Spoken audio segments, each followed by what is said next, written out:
My one-on-one sessions with people are largely about the bowls on the body. It's about moving energy through the body. It's about directing people's attention to their somatic experience, which is really, when you have a bowl on your body, it's impossible to escape. And I don't mean that in like a scary way. It's beautiful, but also, we do work with titration and, pushing people into their edges and zone of comfort. And part of that can be really beautiful with very, traditional somatic techniques as well. Yeah. Like not only down regulate the nervous system, but sometimes a lot of shit comes up when you're doing this and it's energy is moving through the body and we're holding stored stress and trauma in the body. And it's a really beautiful tool to help move it around a little bit. Welcome to the Two Curious MD podcast. I'm Dr. Ali Ahmed. And I'm Dr. Soraya Rahman. With the wisdom from holistic, alternative, and these conventional medicine, we are here to challenge the status quo. We're curious about the connectivity and complexity between diverse fields of knowledge as they relate to consciousness, chronic illness, mental health, resilience, and beyond. Learning more about the art and science of healing, or listening to stories of extraordinary healing. You're in the right place. Let's dive in. Welcome to another great episode of the Two Curious MD podcast, where medicine is more than science. It's story, art, connection, and integration. And today we're here with Shane Aspegren, and to talk about sound healing. And I'm going to let Simi introduce him. Thank you for being here, Shane. Thanks for having me. Well, Shane Aspegren, in addition to being a wonderful friend and a neighbor and a fellow healer, is a somatic sound facilitator and embodied integration coach. He's also the founder of Ondo. A musician and multidisciplinary artist for over 30 years, he brings nearly 2 decades of formal study across vibrational sound, trauma-informed somatic work, and the preparation and integration of non-ordinary states.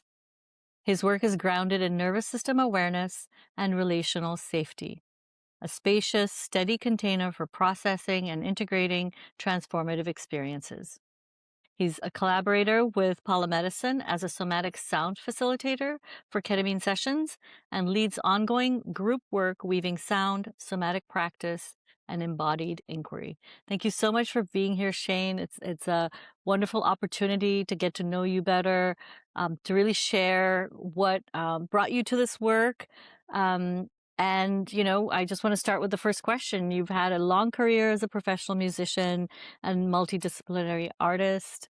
I believe Bright Eyes was your group that you're a part of, and have toured and lived internationally and really did a lot of learning from different traditions and different skill sets. So I love that you bring all these different tools and this amazing amount of knowledge, and then you decided to step into somatic and holistic work. So if you want to talk a little bit about how that transition happened, and we'll get started. Yeah. Thanks to both of you. Thanks for having me, first of all. And yeah, it's a good place to start, right? How does one with my background end up doing this work? But yeah, the decision. When you say decision, it wasn't really a decision. It just kind of organically happened over the course of many years. And that kind of goes back to the early 2000s when I was first practicing yoga, and I first got into yoga through just asana and, wanting to exercise, and was leaving there feeling like amazing. And then over the years, I got more into the meditative aspect, and I did my first teacher training in 2008, somewhere in there. And I'd been deepening that practice and kind of, that I think that was the origin of my somatic work, was me dealing with a lifelong, yeah, anxiety, depression, just trying to find ways to cope with that. And so I would say for a number of years, it was more of a coping strategy. And it was more of like, okay, how can I use these tools to feel better and to like feel less anxious? And But I was really, even when I did the teacher training, I was really focused on my career. I was a touring musician at the time. I was making records and touring a large part of the year. Um, and then we moved to Hong Kong. My family and I moved to Hong Kong. We'd been living in Europe for 8 years. I grew up in Nebraska. It's just a step back. I'm from the Midwest, but I lived in Europe for 8 years. And then we moved to Hong Kong after a short stint back in the US. And there I was really going back more into the multidisciplinary aspect of my work. I'd always been kind of a multidisciplinary artist, but earlier in my career, I was really focused on music. And in those years in Hong Kong, I was really stepping back more into, just working in more of the contemporary art space. And through part of that, I was really, there was one collaboration and one series in particular where a artist friend of mine, and I had this collaboration where we were doing all these different projects, and we started really digging deep into the healing, kind of like researching healing aspects of sound, but also mythologies and, um, origin. Being in Hong Kong, we were both American, but he had roots in Hong Kong. But we were doing this project based on like how did these practices that kind of became part of the '60s counterculture and American, Western New Age, um, come to be, and then like what does it look like migrating back into Asia? So that was kind of our lens at the time. But I was doing all this, and I was making these sound baths or kind of sound installations that were intended to be received as sound baths, but I was doing that in a completely different context. It was like more in gallery spaces or in, we had these big public interventions. Um, and so I was really digging deep into that research, but at the same time, I was like still, overworking and just like obsessed about my work and, just not living a very holistic lifestyle as well. And in 2017, 2018, I went through this period where I was just, yeah, dark night of the soul, let's call it. And it really caused me to not only deepen some of the practices that I had, but also go deeper into the sound healing aspect that I'd been kind of dipping my toe into and kind of incorporating into artwork. But prior to that, I'd always kind of seen my creative practice and the holistic practices as two separate things. And it was during this time that I really started to deepen everything. And I also came into working with sound as a way to actually just be able to work with sound again, because I really stopped doing music for a while. I was like super burnt out. And um yeah, and I think when I stepped into some deeper training in sound healing at that time, it kind of, well, first I had this just aha moment where I really felt like, oh, okay, this is what I'm doing now. And it wasn't really a question. It was just like, okay, this makes sense. And this is also, it was for me as well, but also the change of perspective of, there's a lot of ego wrapped up in being a musician and being an artist and working with other musicians and artists, and a lot of conflict coming from that. And I think the moment when I had this shift of perspective of like, oh, how to be of service to other people, in this other way, was also deeply healing for myself as well. And funny enough, I was just hearing a podcast of somebody talking about how they thought that this term service work is actually very, I don't remember the word they used, but almost like very self involved, because, ultimately, like, we're kind of like doing that for ourselves, but everything's about relationship, right? And so, and yeah, now everything I do, everything always really has been about relationship, but I think the lens has shifted, and that led me to create Ondo as a platform. And I was still in Hong Kong at the time that I created that, but we moved to Los Angeles in 2022. Uh, Kind of pandemic was still happening in Asia, and it was over here. but, but yeah, I relaunched Ondo and have continued deepening that work since then. Yeah. Mm. I Tell didn't me hope, about how hope you that chose answers Ondo. your question. Yeah, beautiful weaving together and like really realizing, but also your own journey, um, coming back to healing your relationship with sound. And I love how you brought it back to relationship. Tell me about how you chose Ondo, what um, it means, and Yeah, it's actually a beautiful word. I took it from I was texting with a friend of mine who was actually I know from Hong Kong, but he was back in the US at that point, and I had all of these different ideas, but nothing was kind of landing right. And it was my friend who kind of threw it out there. He said, "This is the Esperanto word, which is basically just it comes from the Latin root for wave. So in French, we have onde, uh, Unda and Italian, I think, but they're all kind of with that root, um, and I really found that to be like I just liked the way that the word looked, and obviously what it meant. You know, it was like very meaningful, but it also just had like this minimalist. Yeah, I wanted to call it something other than myself because I didn't really want my identity to be as wrapped up in it, and I also didn't know where it was going to go, and I didn't want to limit that. So I wanted to have a word. Yeah, I mean, you've done this with Paula medicine as well. And I love that, the wave, right? And when it almost feels like there's an opening, and you said, I didn't want to limit where it wanted to go. And I love how sound travels through space, and there's like this really wonderful evocation of a wave that just continues and rings, yeah, right? That resonance. So yeah. continues or Mm, mhm. merges into everything else. Yeah, Yeah. yeah. I love Yeah, it. even the word kind of resonates, like ondo, has that kind of, you can feel the sound and the word together. Yeah. Um, Yeah. which kind of brings me to my question about sound. Sound is interactive, sound is felt, sound is experienced, sound is, you know, mm, has a language. There's so many ways to experience this sound. So when we talk about somatic sound facilitation, how does that differ from typical sound bath or music therapy? Mm, yeah. It's a beautiful question and complicated.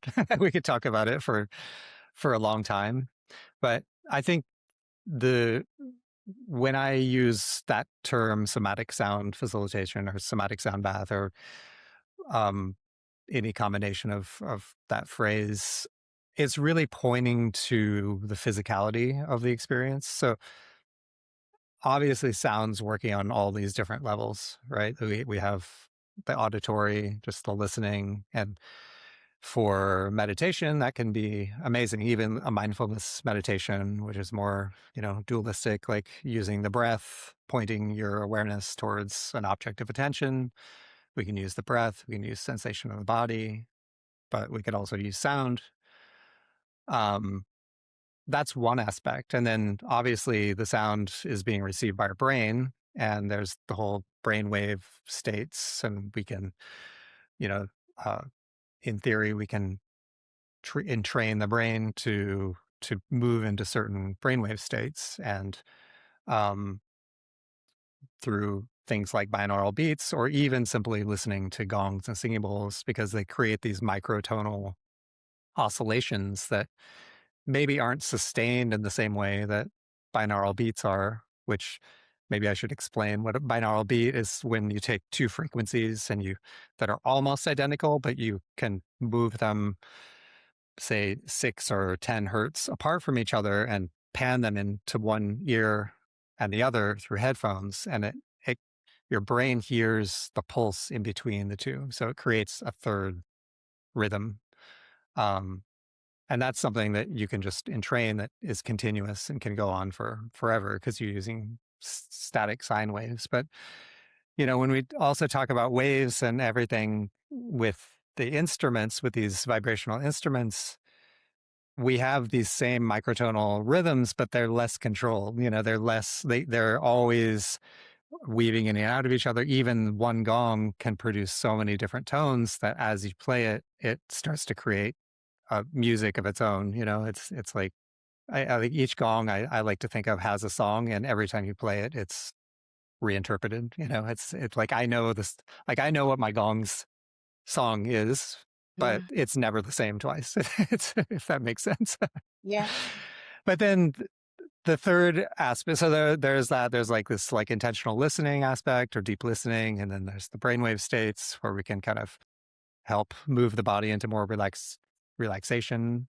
And then there's also this somatic aspect, which is when your question asking about somatic sound bath and how that differs from, say, there are a lot of people who are just playing singing bowls at the end of a yoga session or something. And it's deeply relaxing, but it's very different from what I do. So, um, what I'm doing with the bowls on the body, like which Soraya you've experienced, and maybe you can speak a bit about what that feels like. But a lot of my individual sessions, my one-on-one sessions with people are largely about the bowls on the body. So it's about moving energy through the body. It's about directing people's attention to their somatic experience, which is really, when you have a bowl on your body, it's impossible to escape and I don't mean that in like a scary way. It's beautiful, but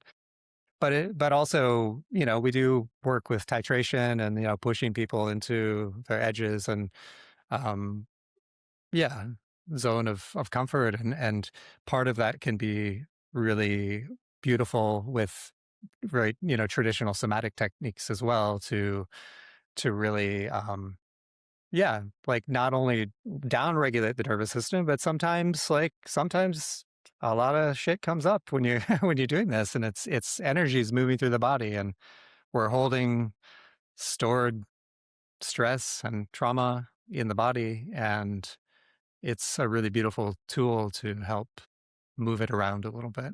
Yeah, and help Mm. people just become a bit more aware about that as well. Yeah, yeah. Watching you work, I have to just say, like, watching you work is fascinating because you are working, you are moving around the room. The bowl is, being set next to a person's head or next to their feet. Different bowls are being rung at different times. There's a soundscape being built up, and everybody kind of gets to be in the soundscape. So your body gets to be held inside what feels like a sonic container, and in that it's kind of gentle, it's shifting, it's moving. And I think one of the things you mentioned that, what is it like to be in a somatic sound facilitation is it tricks the mind in some ways to get out of the ordinary default state. There's something that starts up where you're in the imaginal all of a sudden.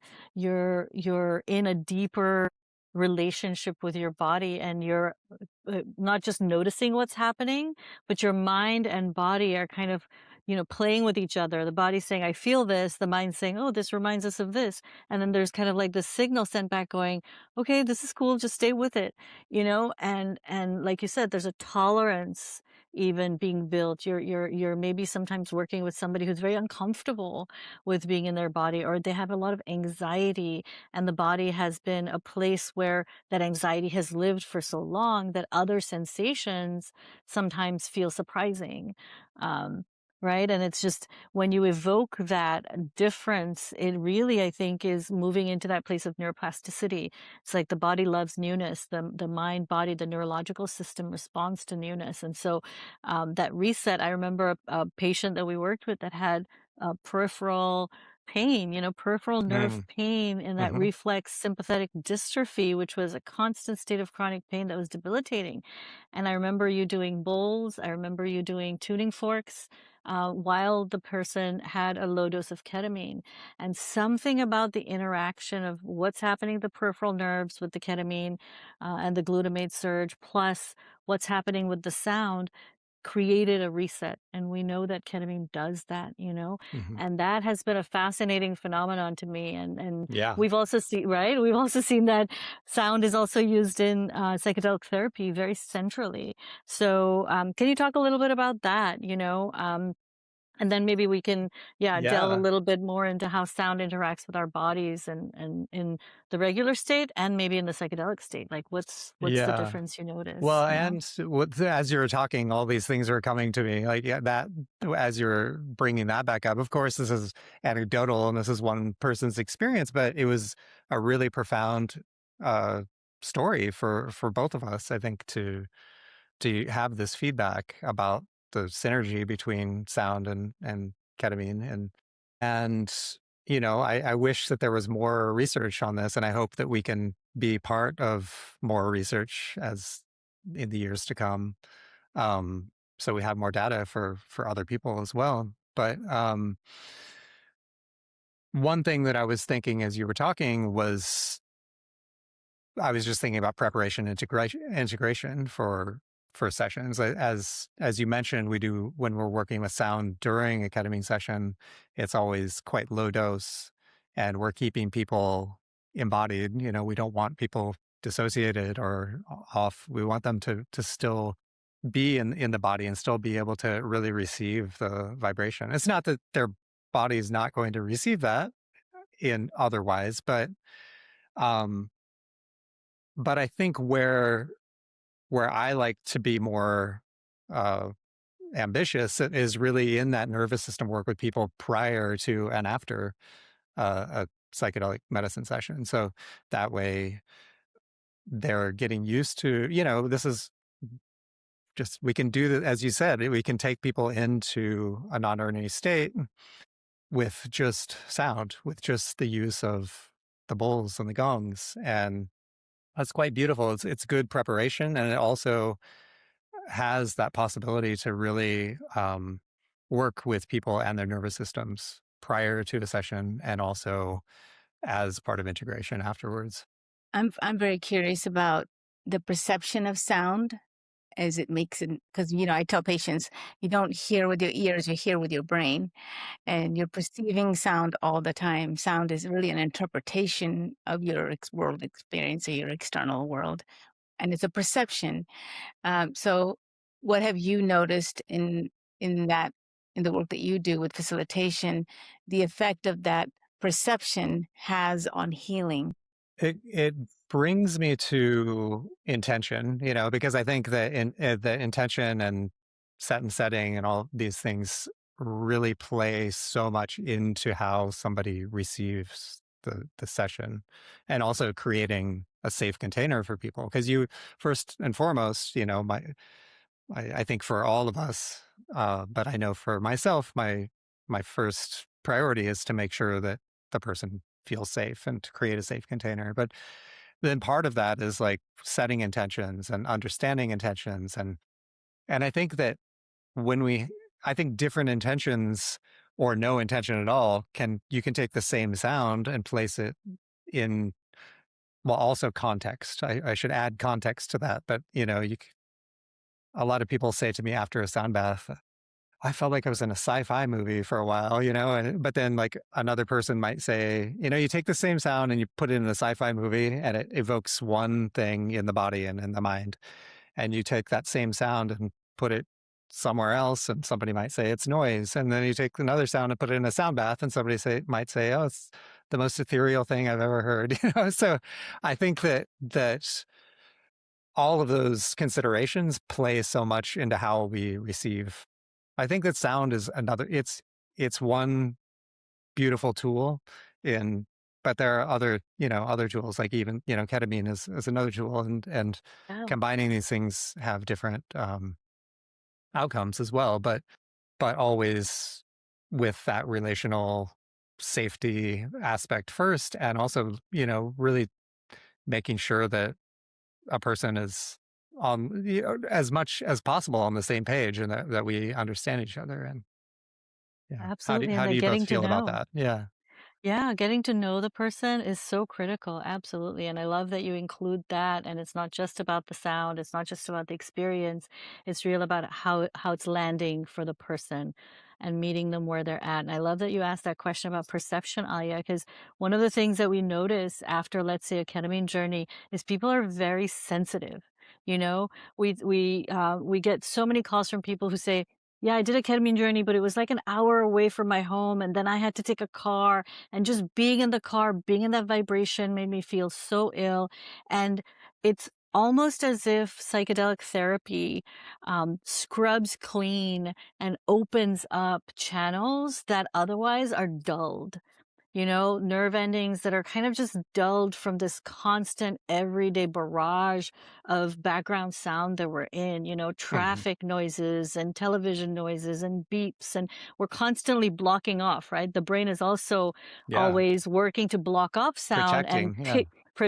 pick the things that are relevant. And so over time, I'm becoming very aware that maybe the way we live is in kind of like this isolation box of sound. And then what psychedelics kind of do for us is give us a little bit more of that sensitivity and ability to open up. And sometimes that can feel too much if we go back into like the chaos. Hmm. But then when you're in beautiful sound, when you're in sound that's really, like you said, amplifying, like each gong, right, as you ring it, is kind of like having those, you called it micro, what I was think I it? said Like microtonal or yeah, yeah. microtonal, right? And that's Or micro, yeah, absolutely right, because or waves micro interact. oscillations or yeah. Right. And it's happening in this in in a very natural, organic way, because sound interacts organically, and there's eddies and microtonalities and just this kind of additive elements that we respond to differently. We respond to natural sound differently than we respond to maybe digitized sound, or Hmm. sound that's just kind of like not got the human experience in mind. It's more about just, like white noise, for example, or Right. things like Yeah. that. And I'm really beginning to understand that sometimes psychedelics open us up in even that way, where our perceptive mechanism shifts into being able to tell the difference between somebody's voice tone, right? Like some of the ways in which sound and socialization can really interact is, sometimes people misinterpret tones of voice, for example.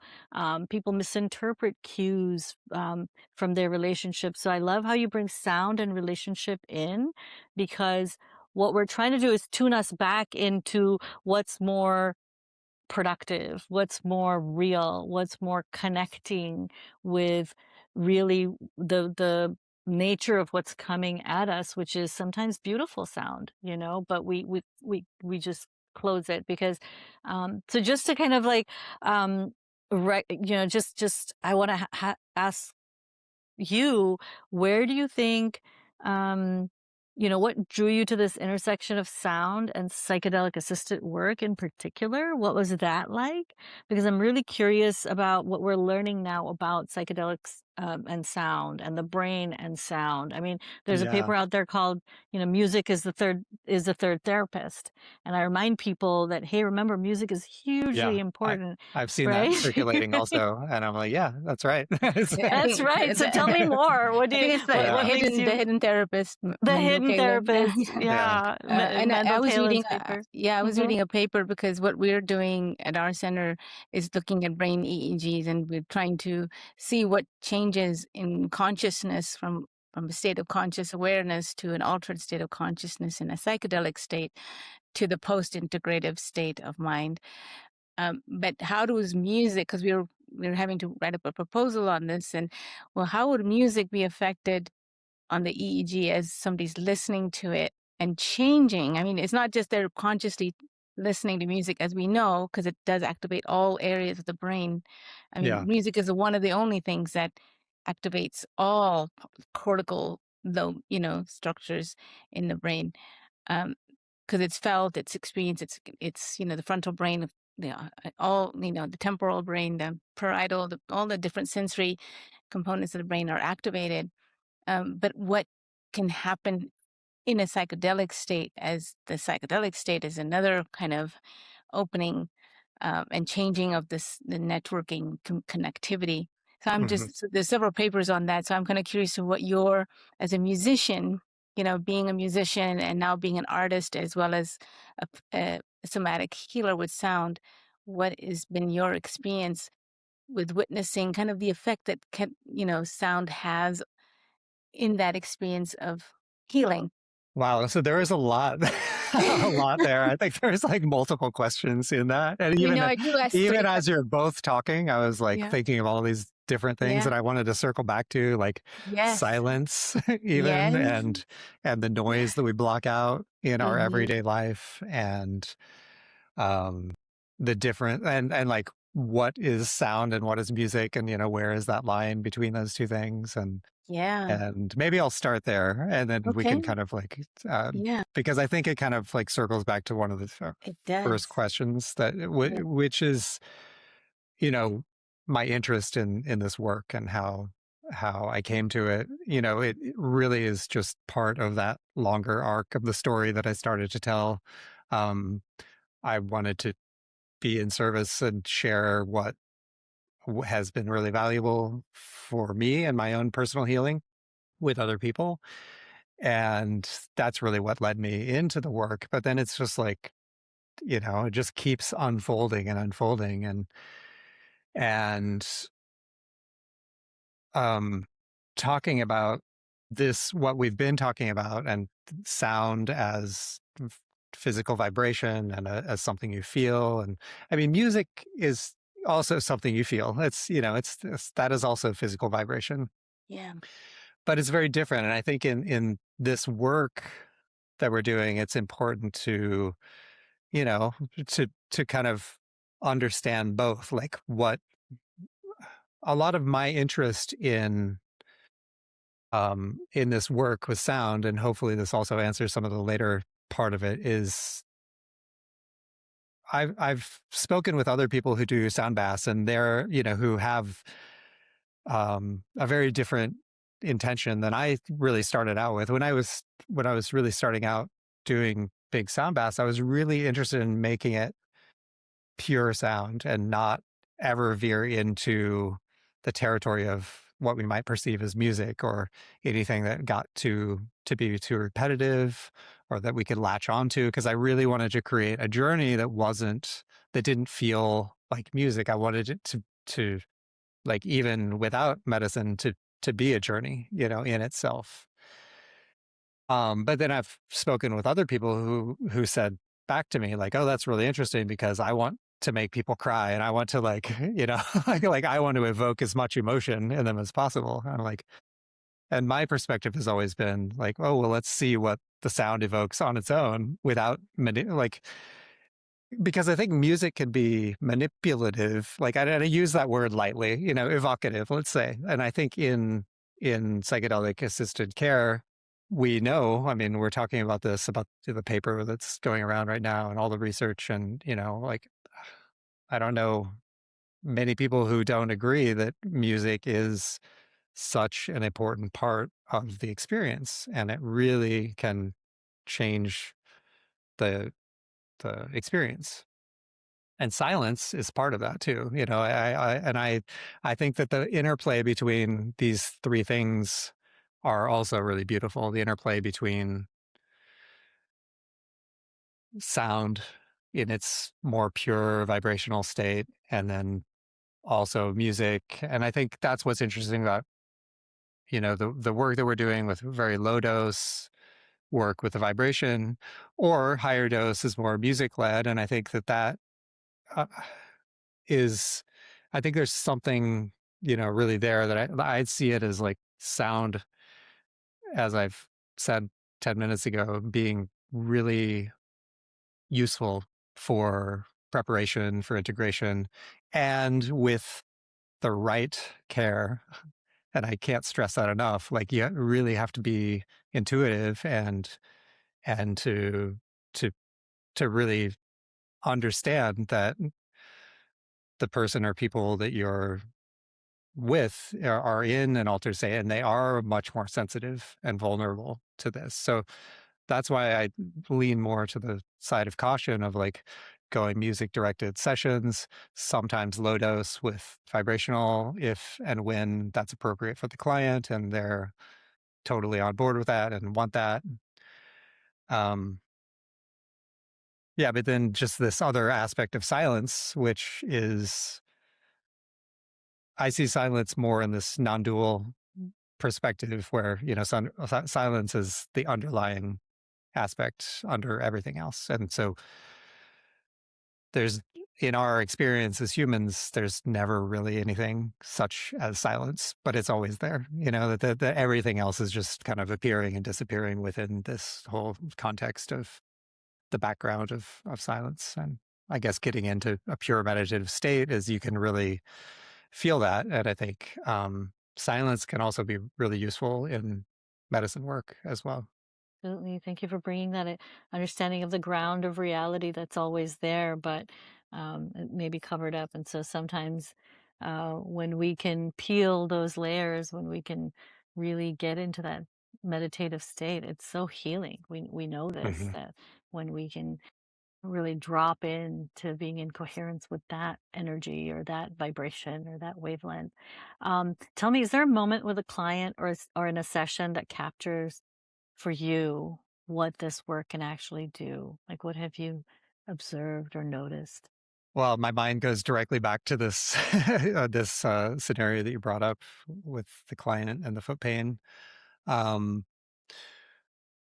but also, I mean, I think I'm having nothing's coming to me, no direct examples coming to me apart from what comes all the time is, people who say, like, after a session, I'm using air quotes here, like, I have such a hard time meditating, but I just feel like I am in the meditation. I am the meditation. And I think that is probably the most common feedback that I get about this work is that, and as I said, with the somatic aspect, it is kind of, it's flooding your body. And so it's not really escapable when you're in this session. And people really love it. They really love to to have to just have their entire body vibrating. Yeah, I And mean, one of the things that, we're pediatricians, we've taken care of babies, we always talk about when a baby's crying or is colicky, like vibration. There's so right. many ways in which parents would, try to put that the old way was, put the baby in a carrier and put it on top of the dryer, Right. right? And the baby falls asleep, right? There's something elemental Or the car and ride. Yeah. comforting. The car ride, right? Yeah. Like when you take a baby out on a car ride and they fall asleep, Yeah. something is being triggered, some state is being triggered that is a switch, as effective as any meditation. And that's where we're working at, right? Is that there's an innate ability, there's an innate um, network that we can reach through, yeah, the somatic feeling of the vibration. And thank you for making that distinction that sound is not always heard, it's actually felt. And that you're actually going for not just the way it sounds, but the way it feels as well. And that Yeah. different elements of that can be enhanced or harnessed. And that can Um, also be disturbing too. I mean, mhm. I think of the example of my neighbor, who, who has a very I don't know, maybe doesn't have a muffler on the truck, and every day, every single day at 6 a.m., even in the summertime, there's somehow a need to warm up the car for 10 minutes. And I'm on the other side of the house in my bed, and I can feel this. I feel it more in my body than I hear it, but I feel this like low rumbling.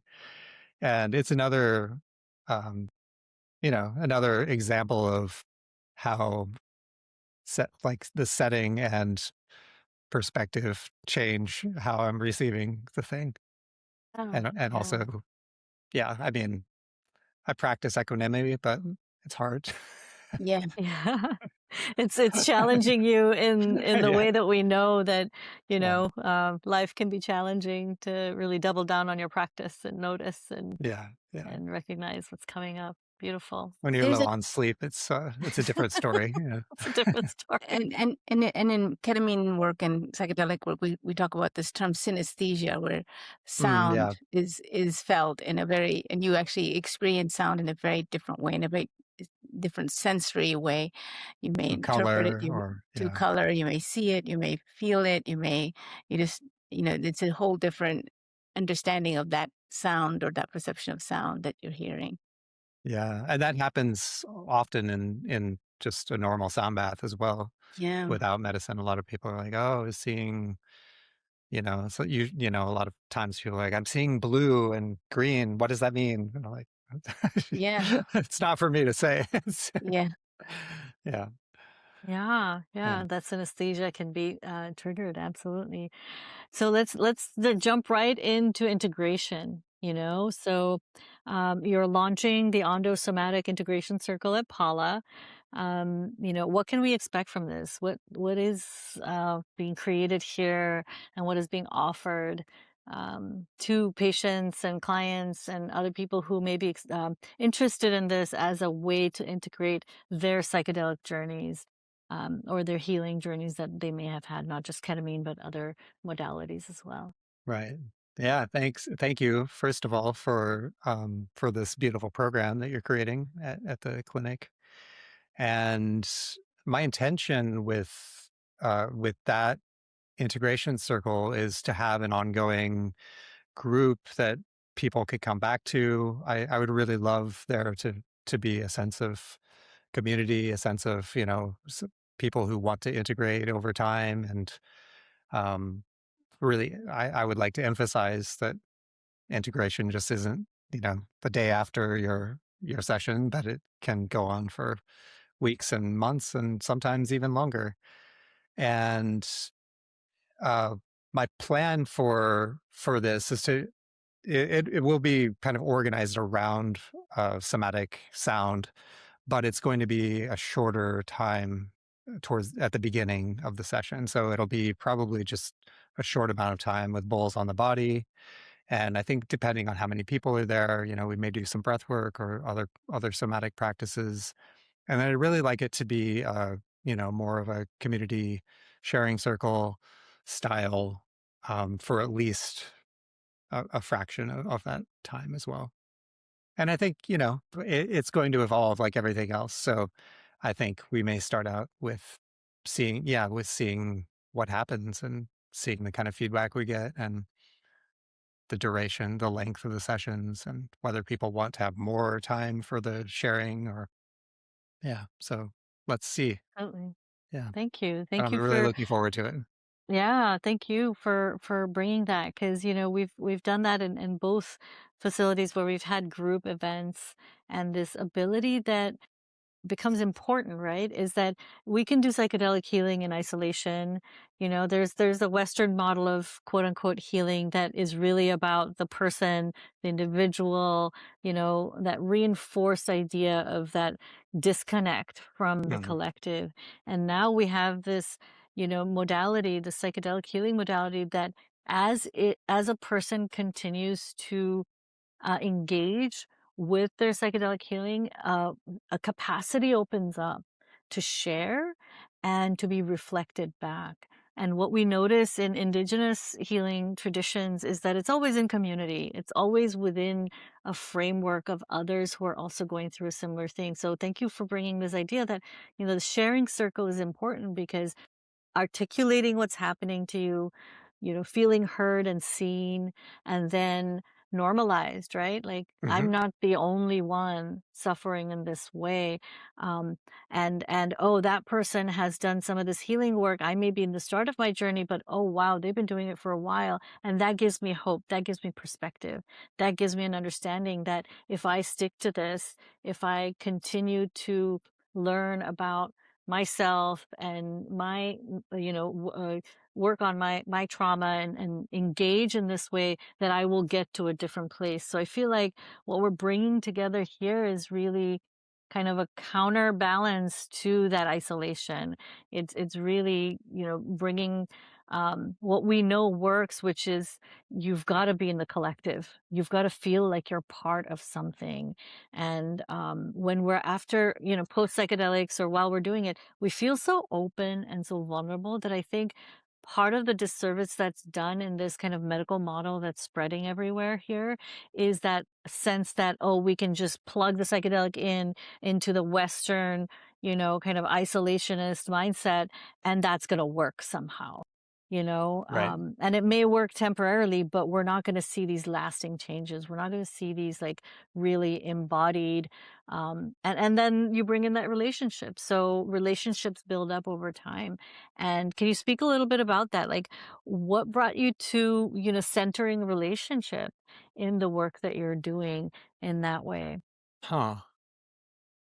I It's hard to pinpoint because I think it's just such an embedded part of somatic work in general, and I think this work that we're doing, whether in the clinic or, elsewhere, but I think I see it as that relationship is, as you just said very eloquently. I don't know if I can say it much better, but I think that what you said about normalization is extremely important to be seen, to be heard by other people, and to be in a relationship with other people, and to build those relationships, and not to be, isolated, made to feel like I'm broken. And I think that so much of our Western model is of what's my diagnosis, and what can I take to fix that.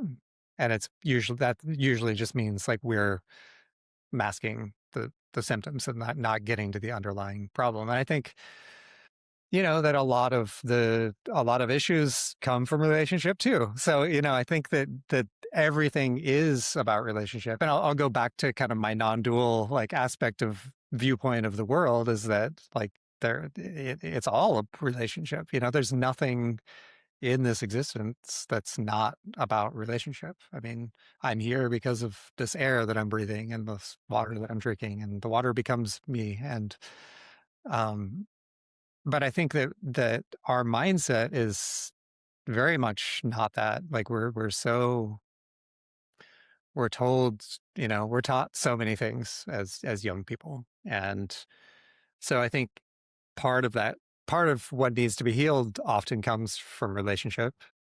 And then I think that the way to heal that is also through relationship, if that makes sense. See that there's a thread running through here, even through your creative work, and you mentioned it a couple of times, is that this can be hard, that the idea of not bypassing what's hard, of metabolizing difficult experiences rather than escaping them. And you Right. mentioned a little bit about this model that we're, the reason why maybe community is important is because it allows us to do difficult things because we feel supported versus when we're isolated we really want to escape. Like there's so much of what's happening right now that is about escaping feeling our feelings about what's happening to us. Absolutely. Yeah. So how does this kind of show up in how you approach integration? So what's your approach when Yeah. you're kind of bringing that in? Well, yeah. I mean, talking about spiritual bypassing, right?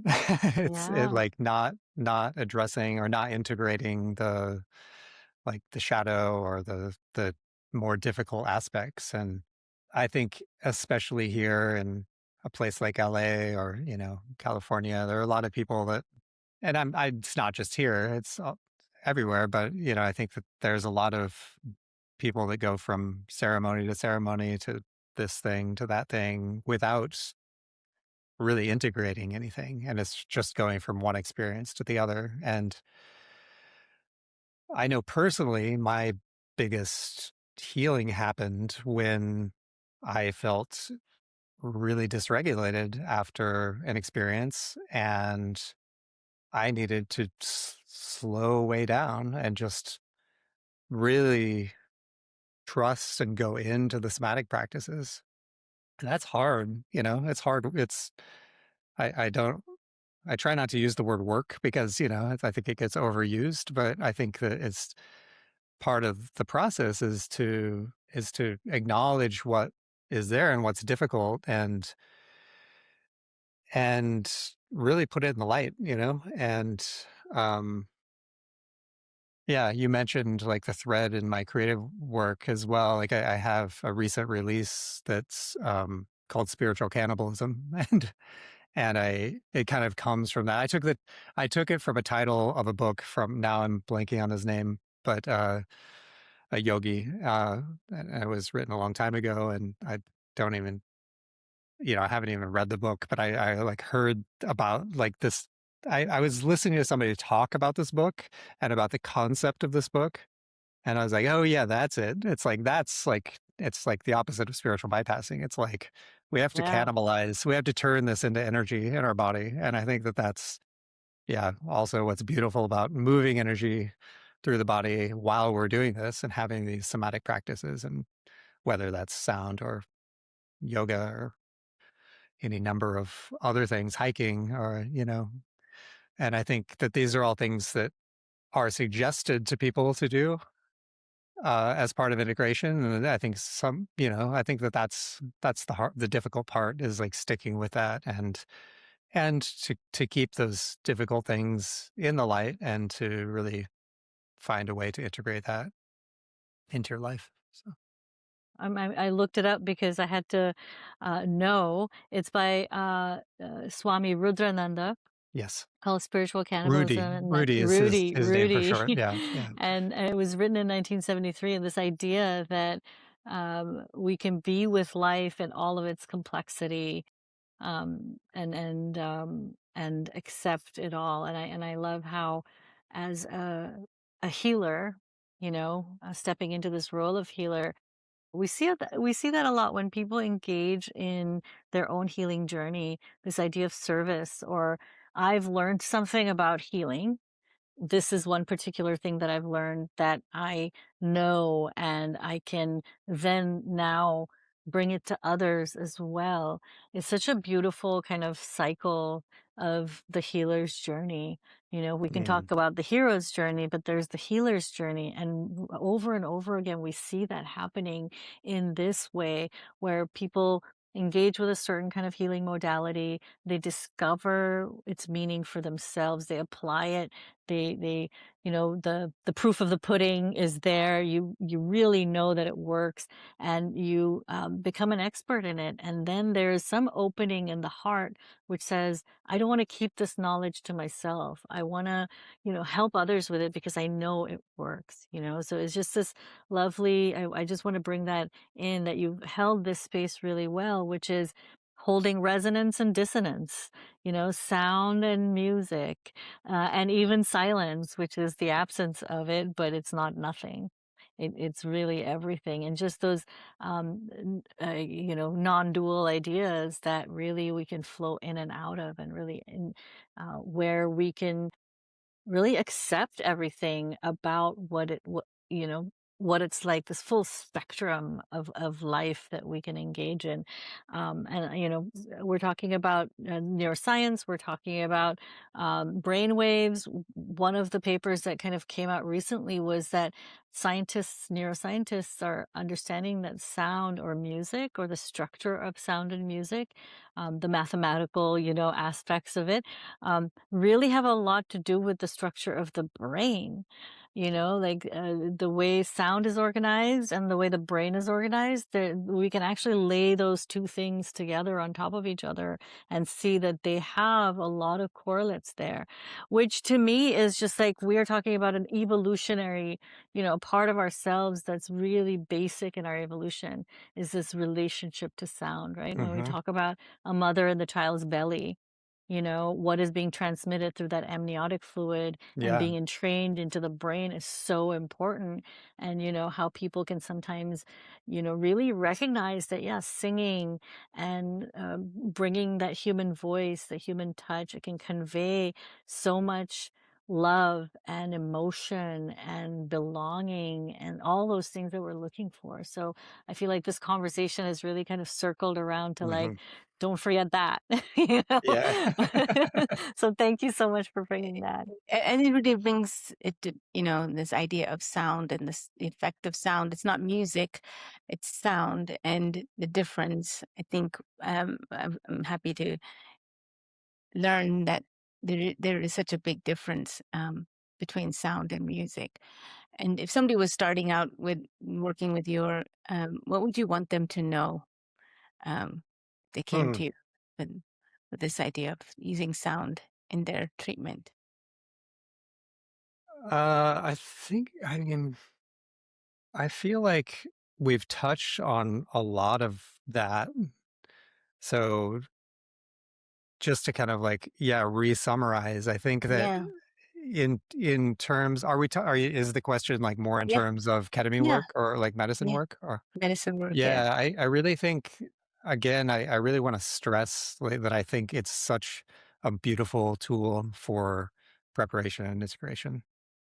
Um, that's what I would really like to communicate with people, is that if they are, especially if they, are timid or like hesitating about the session and do have a dysregulated nervous system, that it is a really beautiful way to kind of work with that relationship of getting in touch with the nervous system, getting in touch with the body, getting more comfortable with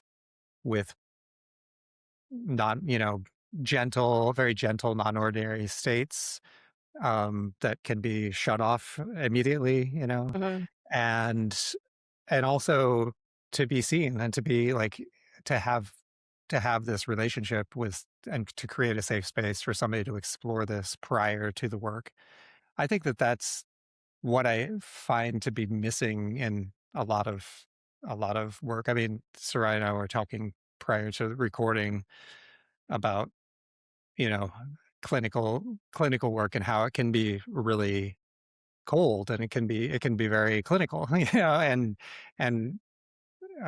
what I really appreciate about Paula is that it's not that, it is a clinic, but it's very warm, and you've gone to great lengths to make it warm for people and not feel clinical. And you also spend a lot of time with people, and you do integration, you do preparation with people. And I've heard some other stories that are not at all that, and in both clinical and other settings as well.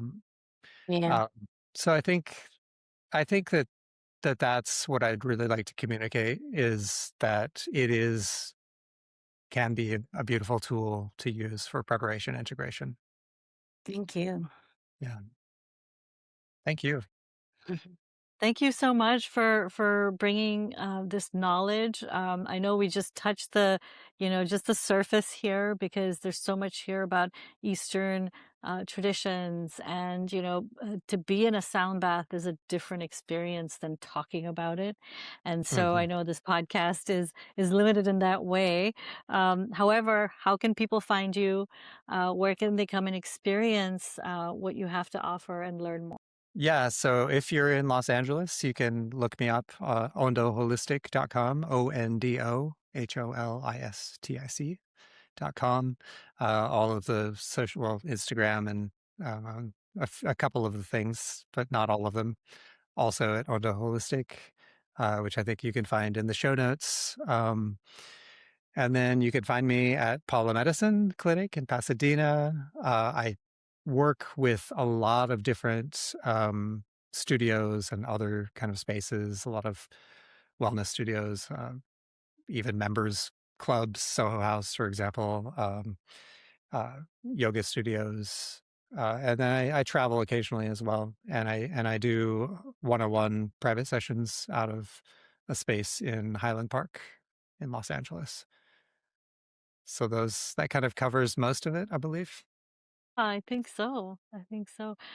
Thank you so much. I think we're off to a great start here with bringing more intentional sound healing to the psychedelic space, and I'm really excited to see how that changes um, the healing journey for our patients. So thank you so much for being here.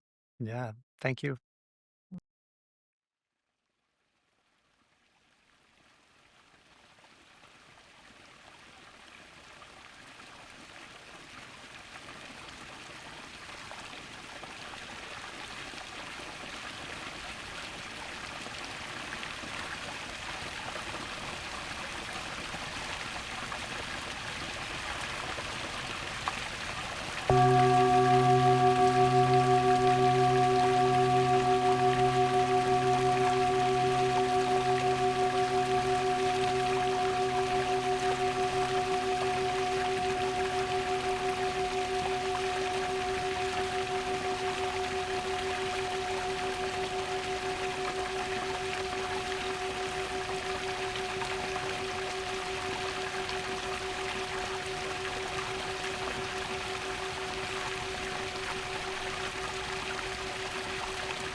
Thanks for joining us on the Too Curious MD podcast. We hope today's episode inspired you to ask new questions and explore fresh perspectives. We challenge you to ask us those unasked questions that you're curious about in your medical practice, condition, health, and wellness. If you enjoyed the podcast, don't forget to subscribe, share it with somebody just as curious, and leave us a review. It helps us keep the curiosity alive. Post or comment with a question or curious inquiry that you have and seek to explore or learn with us. Stay curious, and we'll see you next time.